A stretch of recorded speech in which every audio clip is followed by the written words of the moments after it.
So, ayan po, magandang araw muli sa inyong lahat, mga madam sir, mga boss, at hapon na po. So, dinaanan na po namin itong isang property po dito. Ito po ay farm lot na meron po siyang bahay. Ayan, so ayan po yung barangay road. Paglabas po nung property, dyan na po yung barangay road. Meron na rin pong semento po dyan sa part po na yan. Ayan, at ang layo po niya sa provincial road siguro na sa mga 1 kilometer po siguro, mahigit lang. Ayan, at sa town proper siguro nasa mga 15 minutes driving. Yun po ang estimate po namin. So ito po yung gate po niya dito sa loob. Dito na kami sa loob po. Dito nag-start mag-vlog na. Diyan po yung gate at yung daanan na maliit na gate po niya. Dito sa harap, meron pong puno ng malunggay. Tapos yung aratilis. At ito po yung bahay. Ayan po yung bahay. So yung ibang mga gamit po sa bahay ay hindi kasama, pero meron doon yata silang iiwan na gamit dyan na kasama na rin po sa bentahan. So itong property nga to, ito po ay 1 hectare po, at ito po ay 4.6 yung kanyang presyo, at ito po ay clean title, buhay yung nakapangalan sa title. Kami po nag-transfer ng title po nito dahil kliyente po namin sila, ma'am, sila po yung nakabili sa property nito, at ngayon po ay binibenta na po nila ulit.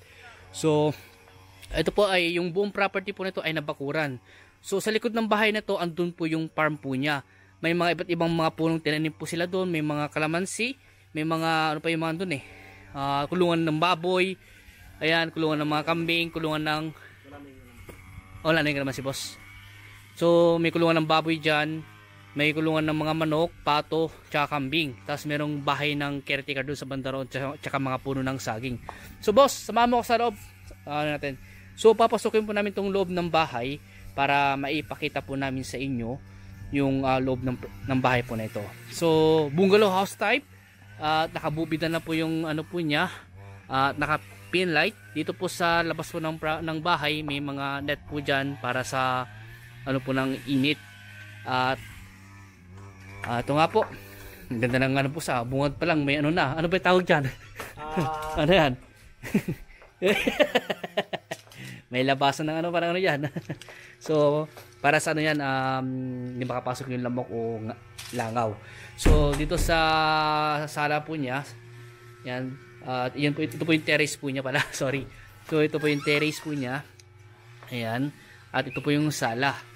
So ganda ng kurtina ni ma'am. Ayan o, brown, ano to, brown, light brown tsaka puti yung combination ng kulay. At nakabubida na po. At ito po ay merong 2 kwarto.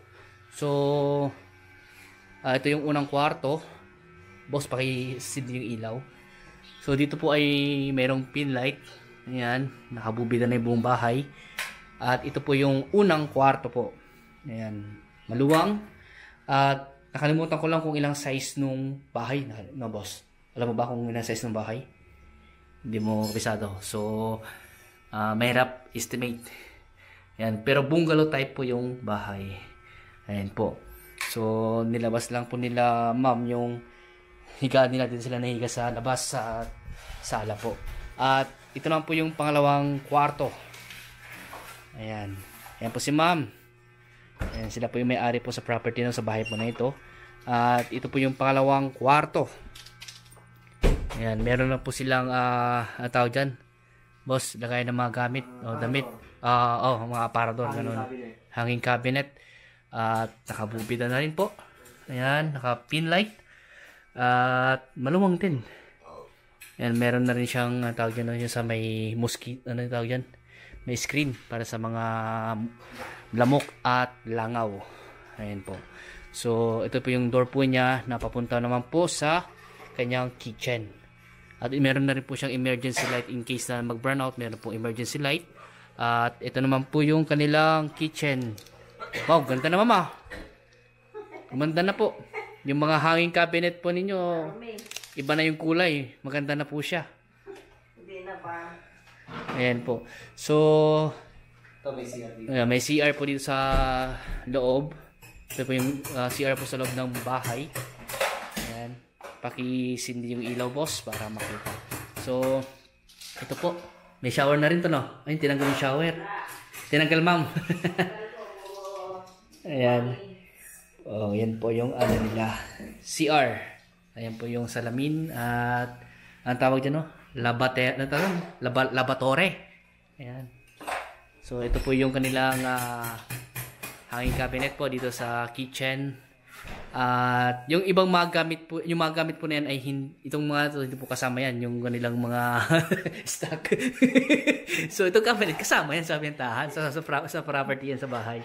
Pero yung mga gamit po na yan ay hindi po kasama. Pero meron po yatang ilang mga gamit ang kasama naman, no? Sa bentahan. Yung sopa. Yung sopa.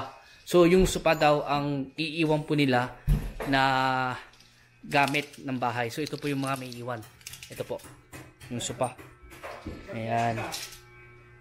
So, ito yung may iwan po. Tapos yung the rest po ay hindi na po kasama. So, puntahan po natin yung kanyang farm sa likod. So, ayan. Pupuntahan po namin yung farm dito sa likod ng bahay. At ulitin ko nga po, ito po ay 1 hektarya. At dito po ay located po dito sa bayan po ng Cuyupo, Nueva Ecija. At dito sa labas, ito po yung kitchen na pinuntahan po namin kanina. Ito po yung kanyang dirty kitchen o saan sila nagluluto ng, pwede ka magluto ng kahoy dyan. Ayan po, yung gagamit ka ng panggatong na kahoy, yung gusto kong sabihin.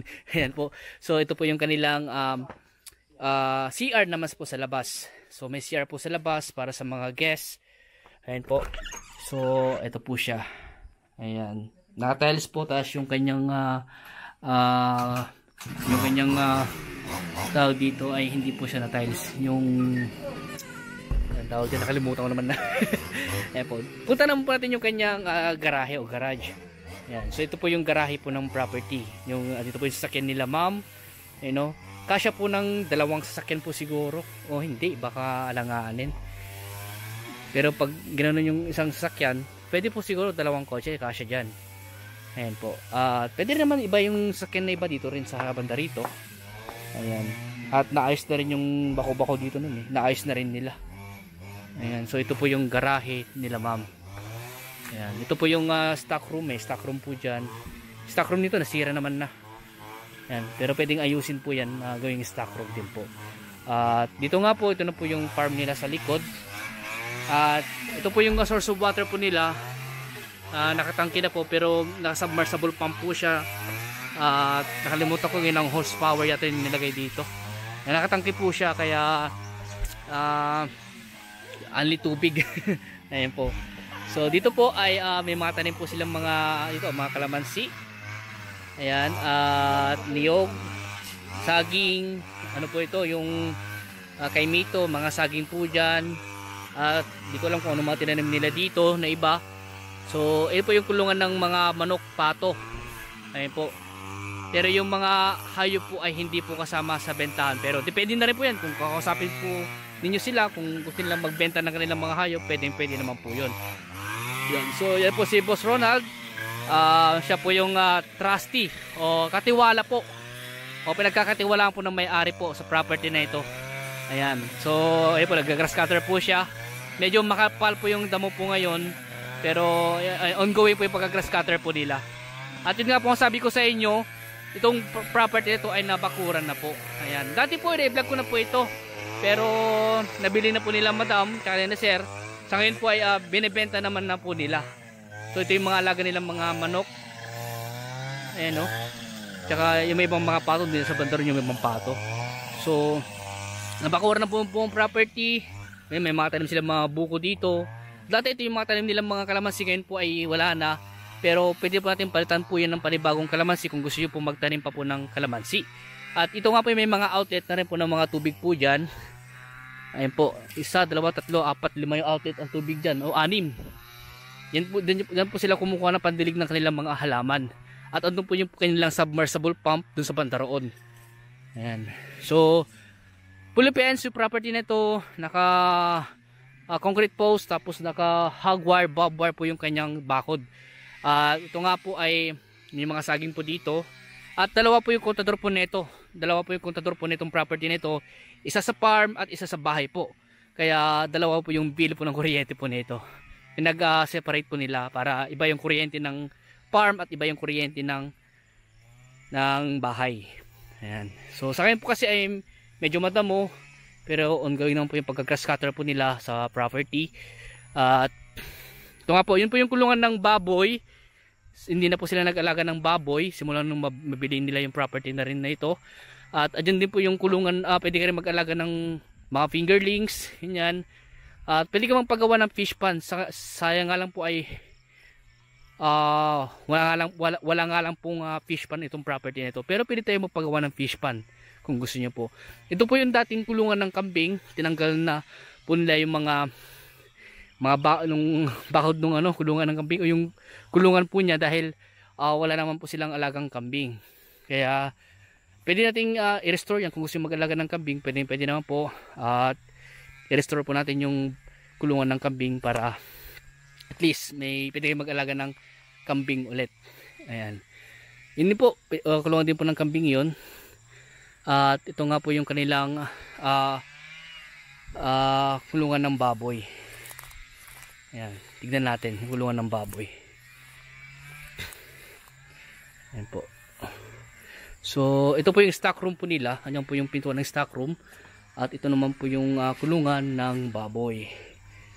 Ayan po. So, mga ilang heads din po ang kayang alagaan po nito.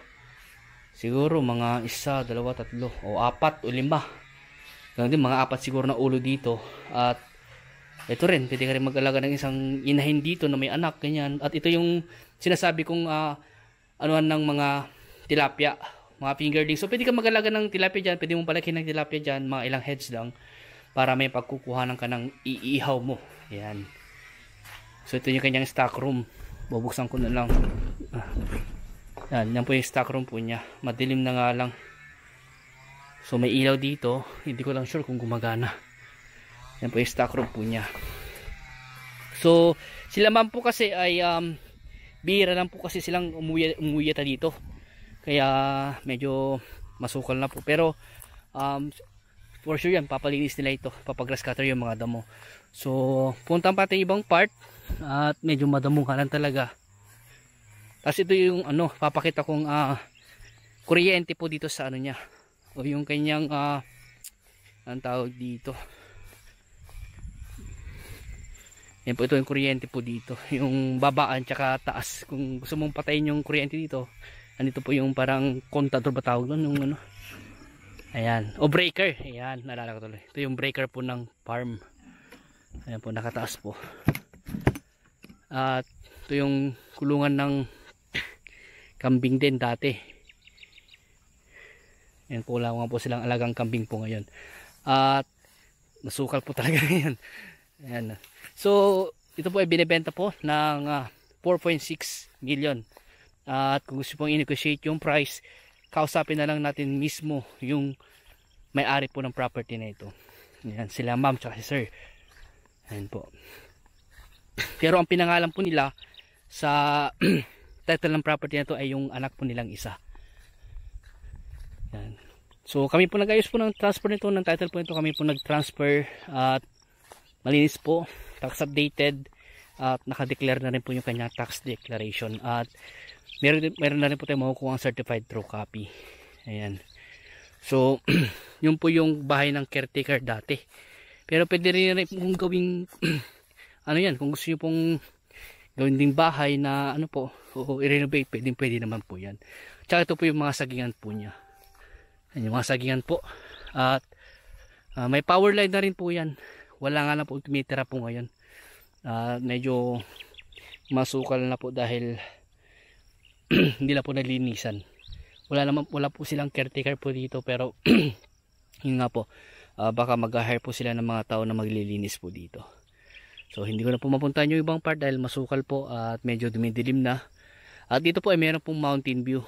Ayan po yung Mount Bangkay. Ayan, talagang kitang kita mo rito sa property. At yung Mount Amorong at yung bulubundukin po ng Caraballo, yung part na dyan. So maganda yung property po na ito. Maluwang yung space na pwede mong tamnan ng mga gulay, o gusto mo gawin mo siyang resort, or gawin mo siyang, ayun nga, pwede ka maglagay ng swimming pool mo dyan. At kung ano gusto mong i-develop sa property na to, pwede naman. Gusto mong vegetable farm, o calamansi farm, dragon fruit farm, pwede naman po. At meron na kasi ko yung bahay na titirahan nyo na lang, at Ayan po, naka-fence na rin po yung buong property. May gate na, may power line na. Internet connection, meron na rin yan pero pinakat lang po yata nila. Meron silang dala-dalang sariling internet connection. Tapos, itutuloy niya na rin yung pagbabayad po ng kuryente po nito. Okay, ito po ay malinis yung kanyang titulo. Ayan. No extrajudicial, ready to transfer na po yung title po nito. Ayan. So kung may katanungan pa po kayo regarding po sa property na ito, tumawag na lang po kayo sa akin. At kung try ko pong sagutin yung mga katanungan nyo po. At kung gusto nyo pong bisitahin itong property na ito, mag-schedule lang po kayo. Mas maganda po ma-view nyo po ng personal para makapag-decide po kayo. At ang maganda rin po dito ay ano po ito, yun nga po, marami kang magagawa sa property na ito kung ano yung mga gusto mong i-develop sa property na ito. Ayan. So please follow and subscribe po. At kung may katanungan po kayo regarding po sa property na ito, tawag na lang po kayo sa akin. For viewing po, mag-schedule lang po kayo para masamahan po namin kayo. Ayan. So hanggang dito po muna. At maraming salamat po sa inyo lahat. At God bless po.